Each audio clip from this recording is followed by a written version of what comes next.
በስመ አብ ወወልድ ወመንፈስ ቅዱስ አሐዱ አምላክ አሜን። ታኅሳስ 18 በዚች ቀን የከበረና የተመሰገነ ብርሃንን የገለጠ የአባ ሰላማ መታሰቢያው ነው። እርሱ የኢትዮጵያ ብርሃን ነውና።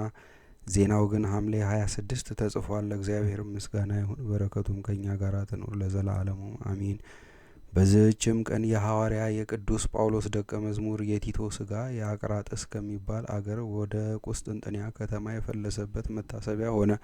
ይህም እንዲህ ነው። ታላቁ ጻድቅ ቁስጠንጢኖስ በእግዚአብሔር ፈቃድ በነገሰ ጊዜ ስለ አብያተ ክርስቲያናት ስራ አስቦ በሚገዛቸው አገሮቹ ሁሉ ሰርቶ በመልካም ጌጥ አስጌጣቸው። በዕንቆችና በከበሩ ደንጊያዎችም ይልቁንም በቁስጥንጥንያ ከተማ እርሷ መናገሻ ከተማው ናትና የሐዋርያትንም ስጋቸውን ከሁሉ ቦታ ከከበሩ ሰማዕታትም ብዙውን ሰበሰበ። ስለ ሐዋርያው ቅዱስ ቲቶ ስጋ አቅራጥስ በሚባል አገር እንዳለ በሰማ ጊዜ የካህናትን አለቆች ከብዙ ገንዘብ ጋር ላካቸው። እነርሱም የቅዱስ ቲቶን ስጋ በታላቅ ክብር ተሸክመው ወደ ቁስጥንጥንያ ከተማ አደረሱት። ንጉሡም ያማረች ቤተ ክርስቲያንን ሰራለት።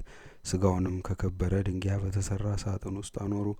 እግዚአብሔርም ታላላቅ አስደናቂዎች ተአምራትን ከስጋው ገለጠ። ከእብነ በረድ የተሰራ ስጋው ያለበትን ሳጥን በተሸከሙ ጊዜ ከአንድ ሰው ላይ ወድቆ እግሩን ቀጥቅጦ ሰበረው። ከእርሱም ከቅዱስ ቲቶ ስዕል ፊት ካለው የመብራት ቅባት የተሰበረ እግሩን ቀብቶ ሲያመው እየጮኸ አሰረው። ወደ ቤቱም መሄድ ባልተቻለው ጊዜ የቅዱስ ቲቶ ስጋ ሳጥን ባለበት በዚያ አደረ። በማግስቱም አይቶ በውስጡ መድኃኒት ሊያደርግ እግሩን በፈታው ጊዜ ከቶ ምንም ሕማም እንዳላገኘው እንደ ሁለተኛው ደህና ሆኖ አገኘው። ግን የደም ፍለጋ ምልክት አለ።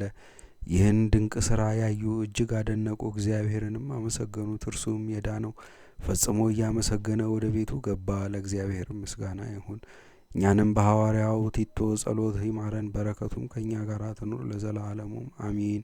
በዚህችም ቀን የኢርቅላና በሰማዕትነት የሞተ በብሕትውና የሚኖር የቀሲስ ፊሊሞና የረፍታቸው መታሰቢያ ሆነ። በረከታቸውም ከኛ ጋር ትኑር ለእግዚአብሔር ምስጋና ይሁን ለዘላለሙ አሜን።